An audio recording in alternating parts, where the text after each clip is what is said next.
Hola, buenos días desde La Habana. Y si usted está en lo cierto, no se equivoca, soy Joanny Sánchez del lado acá del micrófono, cubana, periodista, ciudadana. Además estoy en un jueves, mi día preferido de la semana. Como saben, aterricé en este mundo un jueves, así que cada jornada como esta celebro el regalo de la vida, el frágil y hermoso regalo de la existencia. Hoy además ha amanecido fresca la mañana en la capital cubana, todavía estamos con abrigos y sin embargo hay algo de sol, así que voy a disfrutar del clima abriendo de par en par esta ventana 14 para asomarme, pero especialmente para invitarlos a todos ustedes a que se asomen junto a mí a los temas y las noticias más importantes de este 4 de febrero de 2021 aquí en Cuba. Hoy voy a comenzar hablando de los caminos legales, las denuncias. Pero antes de decirles los titulares, voy a pasar, como es tradición también en este podcast, a servirme el cafecito informativo que está recién colado, así que muy caliente. Lo voy a servir en la taza para que se vaya refrescando.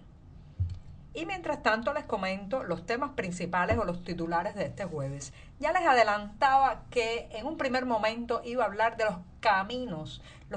jurídicos legales, sí, las denuncias legales en un autoritarismo. Y la pregunta que todos nos hacemos, ¿sirven de algo? También en un segundo momento, Cuba queda fuera de la lista de países que serán beneficiados del fondo COVAX de vacunación y ya daré los detalles que han salido en las últimas jornadas. Mientras tanto, nadie puede obligarte a articular palabras. Este es un tema que voy a tocar desde una perspectiva muy personal, a partir de últimos acontecimientos y también denuncias que han hecho activistas y periodistas independientes de que los obligan a decir frente a una cámara, los obligan a denunciar a sus líderes y reflexionar también de esas circunstancias a veces tan difíciles que son un interrogatorio policial y qué actitud toma cada uno ante él. Y por último, una buenísima noticia, el músico cubano Boris Larramendi lanzará un nuevo álbum con el sugerente título de Yo vine a querer. Bueno, pues queriéndonos, vamos a pasar a tomarnos el cafecito informativo, aunque yo me estoy tomando un cafecito, sé que al otro lado algunos tienen una tisana, una infusión, un mate, un té, otros al otro lado del Atlántico quizás ya están en un momento del día en que se toman un vino, una cerveza, pero yo tengo un cafecito recién colado, breve, sin una gota de azúcar, amargo, amargo, como me gusta a mí y siempre, siempre necesario. Después de este primer sorbito, muy bueno, un cafecito amargo para empezar el día, me da mucha energía editorial y justamente los iba a invitar a que pasen por las páginas del diario digital 14ymedio.com y allí podrán ampliar muchos de estos temas y la mayoría de estas noticias. Y me voy al terreno legal, jurídico de las denuncias, porque en los últimos días hemos visto algunas noticias muy esperanzadoras. Por ejemplo, ayer supimos que en un grupo de representantes de lo que se ha llamado ya el movimiento 27N por recordatorio en homenaje a la fecha del 27 de noviembre y a la protesta de decenas o cientos de artistas frente al Ministerio de Cultura, bueno, un representante de ese grupo llevó la mañana de este miércoles, o sea, ayer, a la Asamblea Nacional del Poder Popular un recurso legal para pedir la revocación del ministro de Cultura, justamente Alpidio Alonso. Esto, reitero, ante la Asamblea Nacional del Poder Popular, el supuesto parlamento cubano, aunque ya saben que tengo mis problemitas con la palabra parlamento, que viene de parlar, hablar, discutir, debatir, y nosotros tenemos un parlamento que es muy silencioso, siempre levanta la mano por unanimidad, siempre vota casi al 100% de conformidad con los decretos, las leyes, los anuncios que bajan desde el poder. Pero no obstante a eso, un grupo de activistas ha decidido presentar un pedido de renuncia formal de Alpidio Alonso, ministro de Cultura. Justamente después de saber esta noticia, conversaba con una colega periodista independiente que me contaba pues el cerco policial que sigue viviendo alrededor de su casa, los constantes cortes del servicio telefónico que le hace la compañía, el monopolio estatal de telecomunicaciones de Texas, y hablábamos sobre la necesidad, de alguna manera la eficacia o no de imponer una denuncia, un reclamo, una protesta legal a través pues de los mecanismos jurídicos que tenemos los ciudadanos o que deberíamos tener los ciudadanos en este país. Yo tenía un dilema cuando conversaba con mi amiga y colega, porque por un lado, claro está, creo firmemente que hay que dejar constancia legal de estas violaciones de derechos humanos. No podemos, señoras y señores, aguantar, tragar en seco, callarnos sin dejar por lo menos una denuncia presentada, nombrar un abogado, intentar conocer las leyes que deberían protegernos y defendernos. Pero también por otro lado, y esto lo confieso porque he sido una persona que ha seguido muchas veces ese camino de la denuncia jurídica y legal, es una ruta muy desgastante. Hay que tener mucha paciencia porque vendrán una y otra vez citaciones, ir a entidades burocráticas donde se demora, todo es lento, los papeles se pierden, no está la firma correcta, el cuño no aparece y usted tiene que ir una y otra vez, hacer como la gota sobre la piedra, caer con insistencia, horadarla constantemente con perseverancia. Entonces, cuando usted emprenda un camino de ese tipo, es mejor hacerlo en grupo, con otras personas, junto a otras personas que están sufriendo situaciones similares y por otro lado, ármese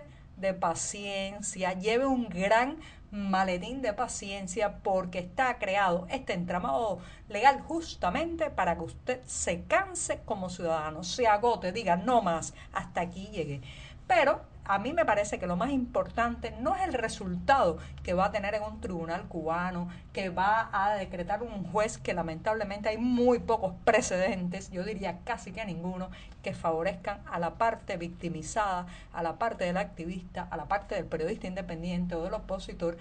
pero sí queda constancia y entonces podrá usted con mucha transparencia, con mucha dignidad, apelar a organismos internacionales diciendo el camino legal en mi país lo he agotado y pues las leyes no me protegen, así que necesito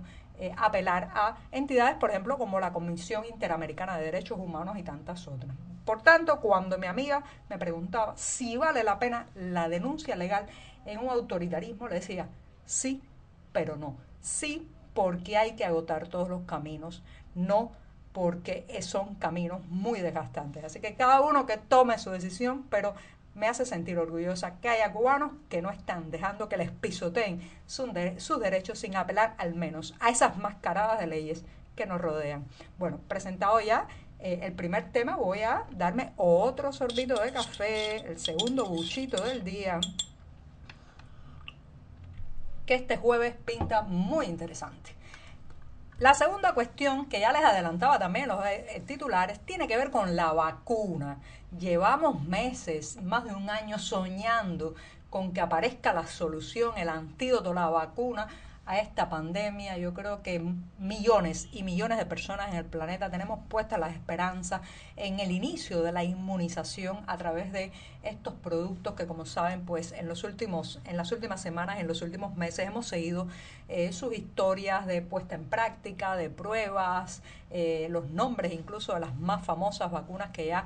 se conocen a nivel internacional. Bueno, pues esto en los últimos días se ha sabido que Cuba no estará incluida en la lista de países de América Latina que recibirán vacunas contra el COVID-19 a través del llamado Fondo de Acceso Global para Vacunas. Esto es una entidad que se creó justamente para lograr una distribución más equitativa de las vacunas contra el COVID-19, de manera que los países con una situación más desfavorable, con economías más renqueantes, con una situación social más difícil, no se quedaran al margen, no estuvieran en una posición desfavorable con respecto a otros. Y lo cierto es que este miércoles se ha anunciado que a la región de América Latina se proveerá de 35.6 millones de dosis de vacunas contra el COVID-19 que pues irán destinadas a 33 países del continente, pero ninguno es Cuba. ¿Por qué? Porque las autoridades de este país han decidido ser la excepción latinoamericana y no se han comprometido con el fondo con el que han establecido lo que se puede llamar una relación no vinculante. La isla, al menos el régimen de la isla, ha preferido posicionarse como país productor y proveedor de su propia vacuna y continúa con el desarrollo de 4 candidatos vacunales. Hay más detalles en las páginas de 14 y medio, pero ojo, yo como ciudadana estoy muy preocupada porque corremos el riesgo de quedarnos rezagados, porque recuerden que el más adelantado de los ensayos de la vacuna cubana, la llamada Soberana 2, hay varias, pero esta es la más adelantada, aún no ha iniciado siquiera la fase 3, mientras que los millones de vacunas, de dosis de vacunas que provee el Fondo de Acceso Global para Vacunas a América Latina ya comenzarán a distribuirse en las próximas semanas, en los próximos días. Entonces uno se pregunta si detrás de esta decisión de Cuba hay, o de las autoridades cubanas, hay un matiz político de querer presentarse como una potencia médica, como una potencia científica, hay una cuestión económica de que prefieren controlar los recursos en una producción nacional de este antídoto, o qué está pasando. Lo cierto es que, señoras y señores, necesitamos pronto, con el repunte de casos de COVID en esta isla, poder inmunizar al menos a los profesionales sanitarios que son la primera línea de defensa contra la enfermedad, las personas más ancianas, los más vulnerables en temas de salud. Y yo creo que esto es un debate que tendría que hacerse públicamente, contando con la opinión de la población, no solamente con lo que piensa en la Plaza de la Revolución, con las pancartas políticas, con la imagen de supuesta potencia médica que se quiere dar, sino pensando en la gente y escuchando a la gente. Lo cierto es, reitero, que hay 35.6 millones de dosis a 33 países que serán repartidas en breve y parece ser que ninguno de ellas llegará a esta isla. Bueno, me voy rápidamente con un tema que me gustaría ampliar mucho, pero no me da tiempo. He escuchado en los últimos días varias denuncias de opositores a los que presionan para que denuncien en un video a los líderes de las organizaciones a los que militan, también periodistas independientes que han sido grabados de manera pues ilegal durante un interrogatorio y transmitidas esas imágenes en la televisión nacional. Y bueno, pues claro, esto es una violación de los derechos del detenido, una violación de los derechos humanos de cualquier ciudadano, pero ojo, quiero decirle que a nadie lo puede obligar a usted a articular palabras. Lo pueden obligar a callarse, a amordazarle, taparle la boca, pero decir, pronunciar, tener sílabas, poner sílabas en el aire, créame, eso es muy difícil que lo puedan obligar. Así que mi pequeña recomendación, mi pequeño consejo es: no hablen con la seguridad del Estado. La seguridad del Estado no es un interlocutor válido. La seguridad del Estado es la policía política. Ellos no deciden, ellos reprimen y manipulan. Así que cuando usted se vea en eso, mira, un ejercicio de introspección, yoga, dedique ese tiempo a ordenar sus pensamientos, porque cada palabra dicha frente a ellos van a manipularla. Y ya fuera de la manipulación, fuera de todos estos temas escabrosos, voy cerrando con una noticia muy bonita, y es que el músico Boris Larramendi, ¿quién no lo recuerda como miembro fundador de ese conjunto Habana Abierta con el que tantos bailamos en nuestra adolescencia y nuestra juventud? Bueno, Boris Larramendi va a lanzar el próximo 5 de marzo su nuevo álbum. Esta vez será en solitario, con el título de Yo Vine a Querer. Va a tener de todo un poco: guajira, rumba, changüí, timba, bolero, sonidos eléctricos, rock, funk, jazz y pop. Ya ustedes saben, podremos volver a escuchar a Boris Larramendi en un nuevo disco el próximo 5 de marzo. Y con esto sí, me despido esta mañana, que será el último día de la semana, con este cafecito.